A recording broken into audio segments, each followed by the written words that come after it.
Hello everyone and welcome to my channel, and today I'll be reading A Katsuki Listener by me. So let's get into it. Katsuki has always had his own thoughts on affection and PDA in relationships. It's not that he was close-minded or just did not like you or anything like that. It was simply difficult for him, and difficult to see himself as someone who could be physically affectionate. He's not truly to blame. He's never been raised in a household that welcomed the concept. So it was something that was ingrained in him, something that would be very difficult to get out, no matter how much he loved you, and no matter how much he wanted to change. And what made it even worse was the fact that you were in the opposite spectrum of things. You loved affection, and sometimes you would just go up to him so randomly, wrapping your arms around him, kissing him, telling him that you want to cuddle a little bit. And he's been trying his best. Well and truly trying. Trying to tolerate this. Trying to get used to the new ways of things, and he cannot. At all. He feels like it's becoming unbearable. Like he just can't take this. It is suffocating. And also so different to him. So foreign. In a way that he detests. And that's why, instead of seeking to talk to you about it, tell you about his feelings, in true Katsuki fashion, he ignores it. He ignores his own warnings and his own feelings until they are too bottled up, until they are bound to explode. And of course, when they do, they just so happen to explode in your face, which is very unfavorable, and results in an argument that the two of you would have much rather avoided. You were going over to him, wanting to hug him a little bit. Maybe you were terrible with giving warnings. Maybe you should have done something else. There are a lot of maybes on how this could have went and how it could have gotten better. But either way, they didn't matter right now, because in the situation that you were in, no maybe was going to save you. Because the action has already occurred, and now you must face the consequence of that action. It was a very upsetting thing to see, but there had to be something that could be done.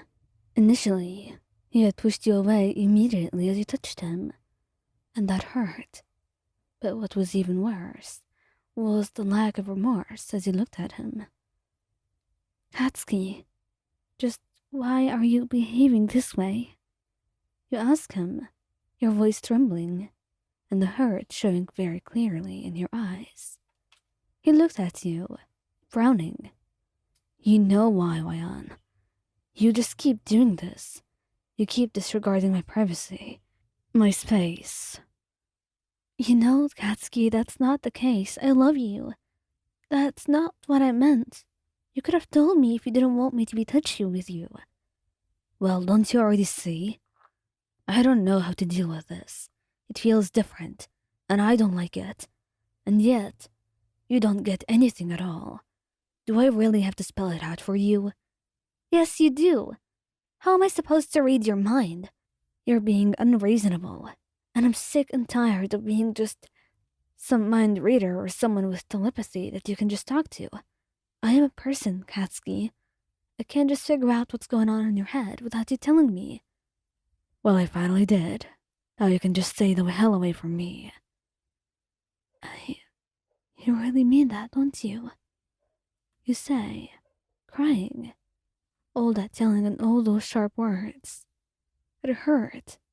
It hurt a lot in a way that you could not even just say. How could he do this? And just why?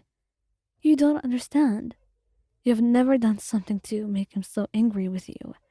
You have tried your best to make him more comfortable with this, to get him used to things, and he just expected you to know whatever it was that was going on in his head.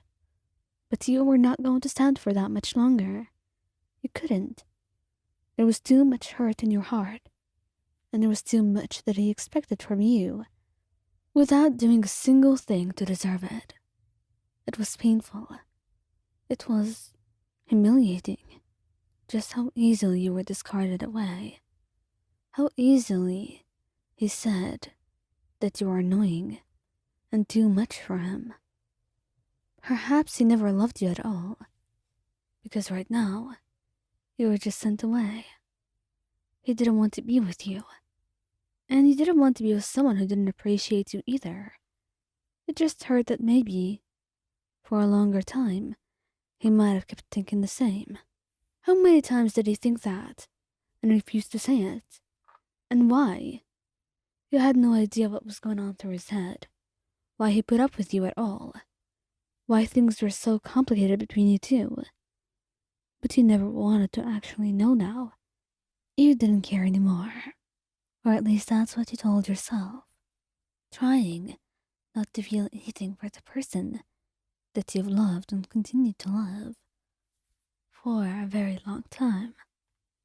You thought he truly loved you back. That's what you and your small little heart believed. A fragile heart that has been shattered by his hurtful and mean comments. You don't expect him to actually come back, though.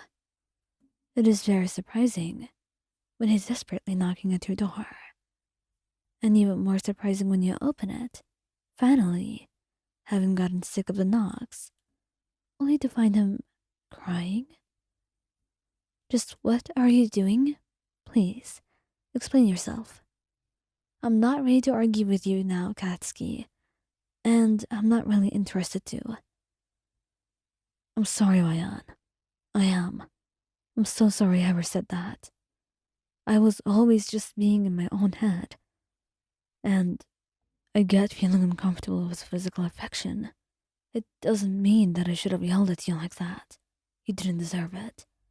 You didn't deserve any of what I said. He said to you. And you actually stood there, shocked.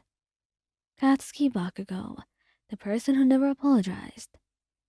Now he had tears in his eyes, was holding your hand, and begging you to come back to him on his knees. Apologizing. Hoping that you would actually give him a chance. It was one hell of a sight to see, and definitely a gratifying one. Are you really sorry? You really believe yourself? Do you really want to become different and better now? I want to try. I'll do my best. And if you think I'm not worthy enough for you, you may leave. Just one chance. One chance is all I ask. And you do give him a chance. You hug him rather reluctantly. And this time, he enjoys it. He melts into it. And tries to remember the feeling of all those times you hugged him. And to memorize this one and keep it in his mind. It was precious. And he only knew when he lost it. And now, he'll make sure he never loses this again.